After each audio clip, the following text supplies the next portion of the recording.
Welcome back, Filmaholics. My name is Kyle Kenrick, and in this channel you find anything and everything filmmaking. So if you guys want more of that, consider subscribing, but let's go on today's video. Today we review and take to the skies the DJI Mavic Air. Starting things off, we're gonna have 4 different segments in this, and that's going to be example footage, price, and then specs, and then finally, Kyle's conclusions. So let's go ahead and get started on an example footage.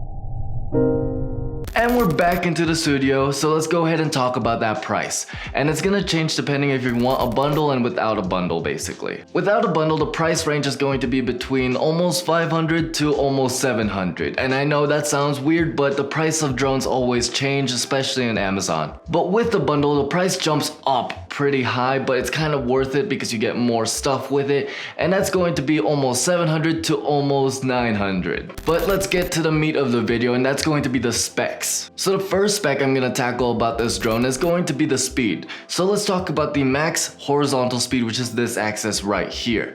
Now, before sports mode, it's going to be 17.9, which isn't bad, but when you get into sports mode, it's going to be 42.5 miles per hour. And now for the max ascent and descent. So ascent is going to be 9.8 miles per hour, and then descent is going to be 6.6 miles per hour. Now let's talk about its flight time. That's going to be a little bit awkward because, let's be honest, you're probably gonna use 4K or you're gonna use a higher frame rate just to get that really smooth footage, but you won't really get that flight time if you're using that. But let's just talk about the max flight time in standard definition anyway. So that's gonna be 21 minutes in flight, and then if you want just to hover, then it's gonna be 20. But let's be honest, again, it's most likely gonna be like 8 minutes. And now let's talk about the specs on the camera itself that's on the drone. Starting things off, the sensor itself is gonna be 12 megapixels, which is honestly decent in my opinion for something that's possibly gonna be used in low light and other reasons. Now, the lens that's on it is 24 millimeters equivalent.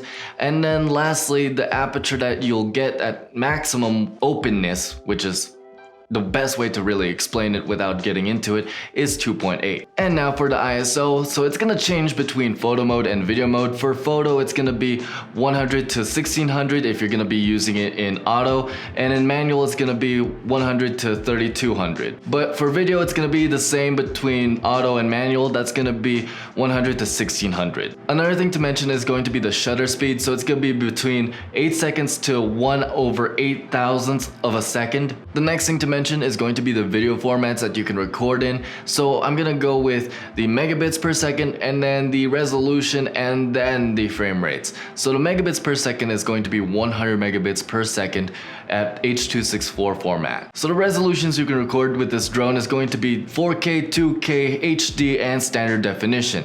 And in these, there's gonna be different frame rates you can select. So in 4K, sadly, you can only do 24 to 30 frames per second, and then in 2K, you can do 24 to 60 frames per second, and then in standard and HD, you can do 24 to 120 frames per second. The last 2 things I want to mention is going to be the fact that it has internal storage and SD card capabilities, and also the app that it comes with is pretty amazing and really intuitive in my opinion, especially with the tracking. Now that I got all the specs out of the way, we can finally get into Kyle's conclusions, my actual thoughts on the matter. So let me paint a word picture for you. About a year ago, I was kind of in like a point where I had all the gear I really need to make this whole type of video happen besides having a drone, so I thought it's about time to have a drone. But there was one sad caveat. That's the fact that I'm not rich and I don't have $1,000 plus to spend on a drone. And I really want that smooth, buttery footage that you can get from 60 to 120 frames per second. DJI decides to make a drone that does that exact thing under $1,000? Well, shit. spank me with 4 propellers because damn, okay. But in all seriousness, I'm actually really happy that they made a drone that has my minimum requirements in under $1,000. It got me to be able to start where I am, and I love that.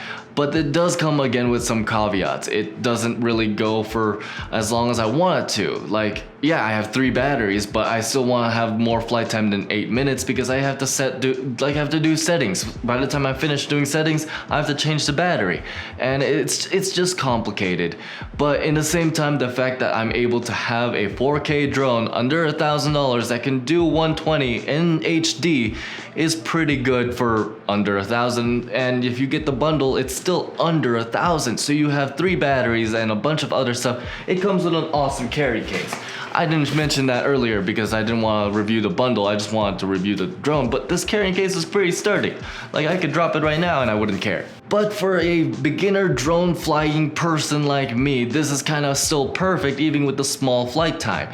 You get all these features, short flight time, but the price is right there. So it's kind of perfect for somebody who's just learning, who's just starting out. So from all their drones to start with, I suggest this one. And if you guys want to check out the drone or check out the gear I used to make this video, go ahead and check the links down in the description below. There's gonna be no extra cost to you guys if you guys end up buying it. It will help out the channel.